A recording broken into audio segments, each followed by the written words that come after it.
श्री जयप्रकाश अंचल जी। धन्यवाद। अधिष्ठाता महोदय, आज हम महामहिम राज्यपाल महोदया के अभिभाषण पर संशोधन प्रस्ताव पे बोलने के लिए खड़ा हूँ। मैं धन्यवाद देता हूँ आपका कि आपने मुझे बोलने का अवसर दिया। जिस तरह से राज्यपाल महोदया ने उत्तर प्रदेश के विकास का खाका खोलने का दस्तावेज उन्होंने पेश किया है, सिर्फ एक पुस्तक के रूप में उन्होंने पेश करने का काम किया है। हम लोग उत्तर प्रदेश के लास्ट जनपद, पूर्वांचल के लास्ट और बिहार के 3 तरह से सरहदों से जुड़े हुए क्रांतिकारी धरती बलिया जिले से आते हैं।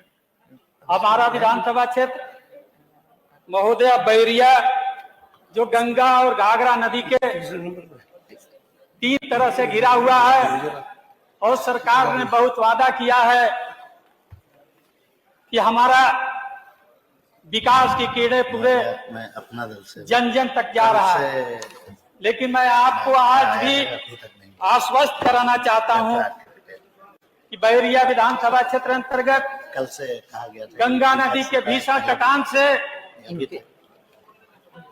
दुबे छपरा, गोपाल नगर, उदई छपरा, नौरंगा, बुआल छपरा, सीपुर, कपूर, दिगर, बहुआरा, सेमरिया, गडेरिया जैसे गांव प्रत्येक वर्ष बाढ़ के भीषण कटान से तबाह होता रहता है।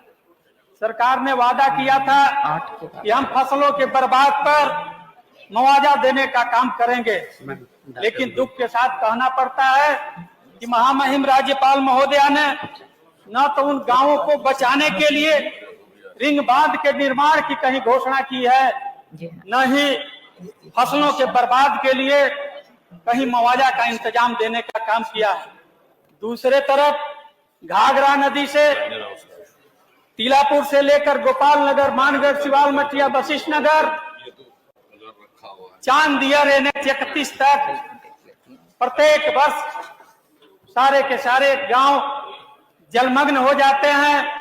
और घाघरा के भीषण कटान, गर्मियों के मौसम में भी किसानों के 20 एकड़ जमीन घाघरा नदी में विलीन हो गई है।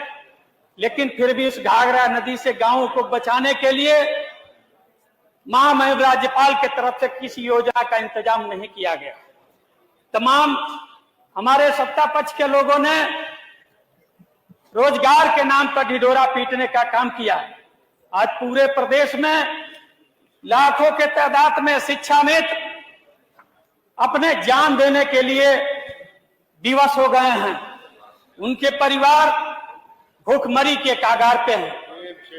जो शिक्षा के मंदिर में अपने जान की कुर्बानी देने के लिए शिक्षक अनवरत विद्यालयों में पठन पाठन करने का काम करता है, आज वो विवश हो गया है 10,000 पर, 15,000 पर नौकरी करने के लिए। जब शिक्षक भूखा मरेगा तो समाज का उत्थान कैसे कर सकता है?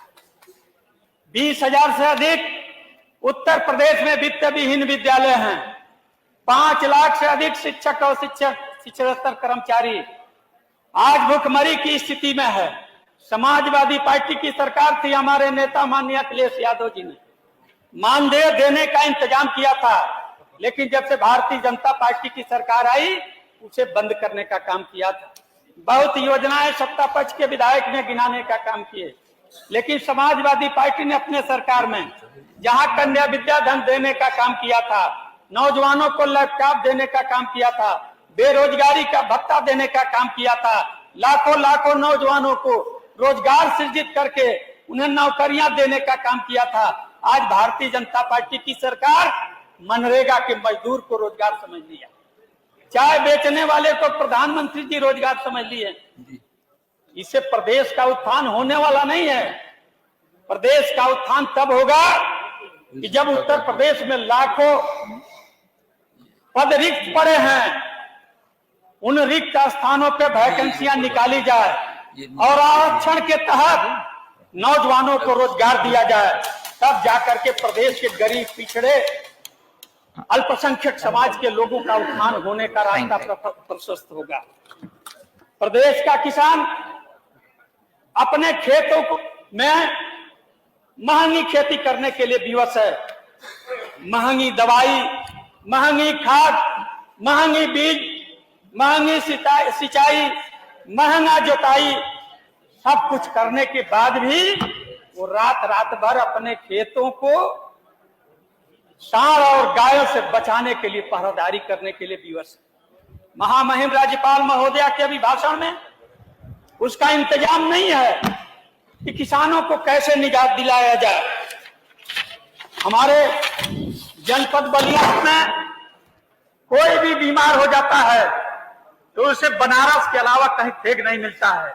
मैं मांग करना चाहता हूं महोदय आपके माध्यम से कि राज्यपाल महोदय ने अपने अभिभाषण में हर जनपद को मेडिकल कॉलेज देने का वादा सरकार ने किया है, लेकिन जनपद बलिया में राजकीय मेडिकल कॉलेज बनाने का इस दस्तावेज में कहीं जगह नहीं मिला। मैं मांग करता हूं कि राजकीय मेडिकल कॉलेज बनाया जाए। बलिया वन जनपद वन प्रोडक्ट का नारा सरकार ने दिया है। जी समराइज कर लीजिए जल्दी, 6.5 मिनट हो गए। जनपद है, बलिया में 2 उद्योग था, एक रसना चीनी मिल, दूसरा कताई मिल। आप पता करा सकती हैं, बलिया के दोनों उद्योग बंद हैं, लेकिन सरकार के दस्तावेज में बलिया में किसी भी तरह के उद्योग लगाने की कोई भी घोषणा नहीं किया गया है। हम लोग कैसे मान सकते हैं कि सरकार अपने वादे पर कायम है? अगर कायम रहती तो बलिया में मेडिकल कॉलेज और उद्योग की स्थापना आज तक हो गई होती, लेकिन ऐसा नहीं हुआ। मेरे विधानसभा माननीय सदस्य जल्दी आप समराइज कर लीजिए, क्षेत्र की बात समाजवादी बता पार्टी दीजिए। के सरकार में सीपुर नौरंगा घाट पर गंगा नदी में पक्का पुल हमारी सरकार ने देने का काम किया था। सिकंदरपुर विधानसभा में घाघरा नदी पर खरीद दरौली और चांदपुर में भी पक्का पुल देने का काम किया था। 5 साल बीतने के बाद भी अभी पुलों का काम पूरा नहीं हो पाया। ये सरकार किस तरह का वादा करती है? कैसा वादा है? माननीय सदस्य जल्दी खत्म कर लीजिए। पर अगर सरकार विचार नहीं करती है तो हवा हवाई झूठा वादा आम जनमानस के साथ ये सरकार बार बार वादा करती है। आधे मिनट में खत्म कर लीजिए, 7.5 मिनट हो चुके हैं। बनाने के लिए अपने क्षेत्र गोपाल नगर, मानगढ़, सिवाल मटिया इत्यादि गांवों में करने का काम कर रहे हैं। मैं अपने विधानसभा क्षेत्र रेवती ब्लॉक के भोपालपुर तथा मुरली छपरा ब्लॉक के लालगंज बाजार के पास सब स्टेशन बनाने की मांग करते हैं। आज भी हमारे क्षेत्र में दर्जनों गांव है, जल्दी समराइज कर लीजिए, जहां विद्युत विहीन है। आज भी वहां बिजली नहीं पहुंच पाई।